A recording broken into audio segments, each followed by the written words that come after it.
அஸ்ஸலாமு அலைக்கும். எல்லா முஸ்லீம் வீட்லேயும் செய்கிற மரவள்ளிக்கிழங்கு ஸ்வீட் எப்படி பண்ணுறதுன்னு பார்க்கலாமா? எங்கள் ஊர்லேயே இது ரொம்பவே ஃபேமஸ். 1 கிலோ மரவள்ளிக்கிழங்கு எடுத்துக்கலாம்.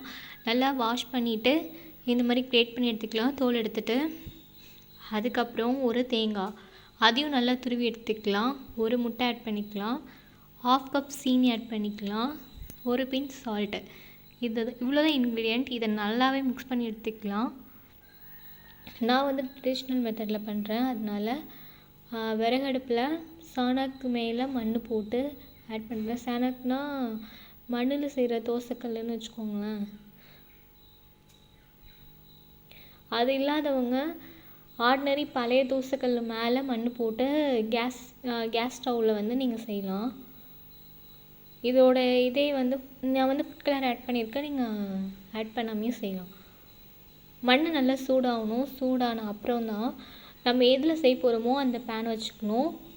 ஒரு 2 டேபிள் ஸ்பூன் வந்து நெய் ஆட் பண்ணிக்கணும். ஏலக்காய் வந்து நல்லா சுட்டுட்டு இல்லைனா வறுத்துட்டு அதோட விதையை மட்டும் எடுத்து லைட்டாக க்ரஷ் பண்ணி போடணும். அந்த நெய்யில் வந்து நம்ம ரெடி பண்ணி வச்சுருக்கிற கிழங்கை வந்து ஆட் பண்ணிவிட்டு பட்டை ஒரு பட்டை போட்டுக்கணும்.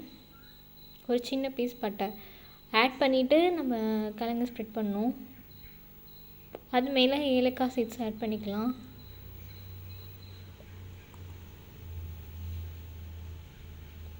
அந்த கிழங்குலே தண்ணி இருக்கும், அதை வந்து நீங்கள் அது மேலே ஊற்றி விட்ருங்க.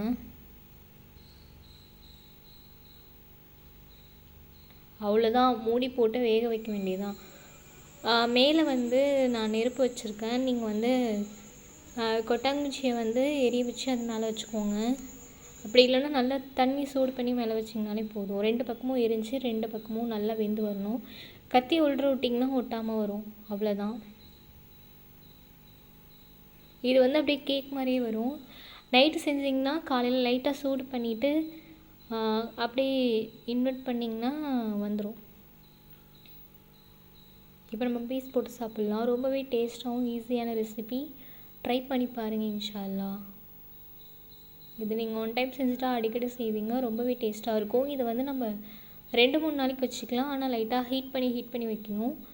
மேலே மூடி போடாமல் கொஞ்சம் காற்று வரா மாதிரி தட்டுக்கூடன்னு சொல்லுவாங்களே, அது போட்டிங்கன்னா கெட்டு போகாமல் இருக்கும். அப்படி இல்லைன்னா பேப்பர் போட்டு மூடிக்கோங்க.